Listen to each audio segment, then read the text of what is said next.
হিন্দু ধর্ম অনুযায়ী শিব থেকেই এই পৃথিবীর সৃষ্টি হয়েছে, কিন্তু এখানেই আমাদের মনে প্রশ্ন জাগে, যদি ভগবান শিব থেকেই পৃথিবীর সৃষ্টি হয়ে থাকে তবে শিবের জন্ম কিভাবে হয়েছিল? তিনি কোথা থেকে সৃষ্টি হয়েছিলেন? ভগবান শিবের পিতা আসলে কে? চলুন আজকের ভিডিওতে আমরা হিন্দু ধর্মের সবচেয়ে প্রাচীন রহস্যটির সমাধান করার চেষ্টা করি। ভগবান শিব যদি পৃথিবীর সৃষ্টিকর্তা হন, তাহলে শিবের সৃষ্টিকর্তাকে? এই প্রশ্নের উত্তর লুকিয়ে রয়েছে শিব পুরাণ বইটিতে। এই শিব পুরাণ অনুযায়ী একবার এক ঋষি ভগবান শিবকে সরাসরি প্রশ্ন করে বসেন, হে দেবাদিদেব মহাদেব, আপনার পিতাকে?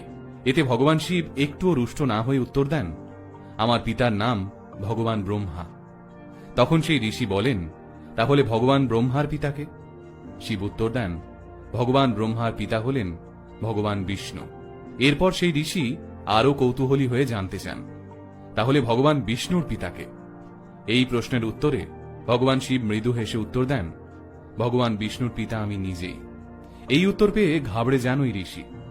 তখন ভগবান শিব তাকে বুঝিয়ে বলেন, আসলে আমার কোনো আরম্ভ বা অন্ত নেই, আমি একটা চক্রের মতন, যার কোনো সৃষ্টি বা বিনাশ নেই, আমিই আমার সৃষ্টিকর্তা। বিজ্ঞানের বিগ ব্যাং থিওরি অনুযায়ী এই বিশ্ব ব্রহ্মাণ্ডের জন্ম হয় এক বিরাট বিস্ফোরণ থেকে। কিন্তু এই বিস্ফোরণের আগে কি ছিল? বিজ্ঞান বলছে এর আগে কিছুই ছিল না, অর্থাৎ এর আগে যা কিছু ছিল তার কোনো আকার নেই, কোনো সৃষ্টি নেই, কোনো মৃত্যু নেই। এবার শিবের জন্ম কাহিনীটা ভাবুন। ভগবান শিবের সৃষ্টিকর্তা ভগবান শিব নিজে, অর্থাৎ শিবের আগে কিছুই ছিল না, শিব থেকেই সবকিছুর শুরু। আর এই বিগ ব্যাং আসলে শিবের তাণ্ডব নৃত্য, যাকে বিজ্ঞানের ভাষায় কসমিক ড্যান্স বলা হয়। শিবের আর এক রূপ নটরাজকে এই বিগ ব্যাং এর প্রধান কারণ হিসেবে ধরা হয়। এবার চলুন নৃত্যরত নটরাজের ছবিটি ভালো করে লক্ষ্য করা যাক। নটরাজের চারপাশে থাকা এই চক্রটি আসলে বিজ্ঞানের ভাষায় ব্ল্যাক হোল। এই ব্ল্যাক হোলের সৃষ্টি হয় ভগবান শিবের তাণ্ডব নৃত্যের ফলে তৈরি হওয়া ভাইব্রেশন এবং এনার্জির মাধ্যমে। আগুনের যে ছটাগুলো এই চক্র থেকে বের হচ্ছে তা আসলে বিজ্ঞানের ভাষায় ম্যাটারের প্রতীক।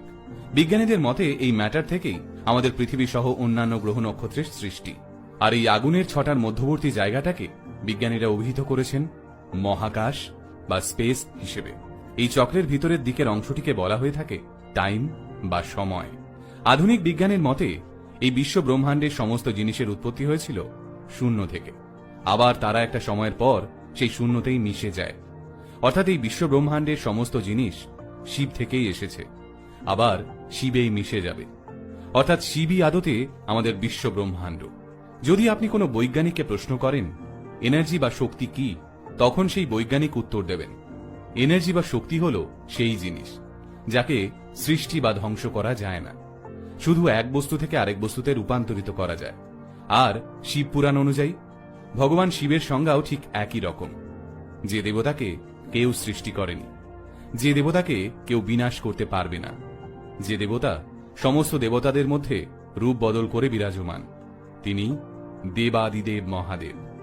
অর্থাৎ ভগবান শিবই আমাদের অতীত, ভগবান শিবই আমাদের বর্তমান এবং ভগবান শিবই আমাদের ভবিষ্যৎ। হিন্দু ধর্মমতে এই বিশ্ব ব্রহ্মাণ্ডের সমস্ত মানুষ, সমস্ত পশু, সমস্ত পাখি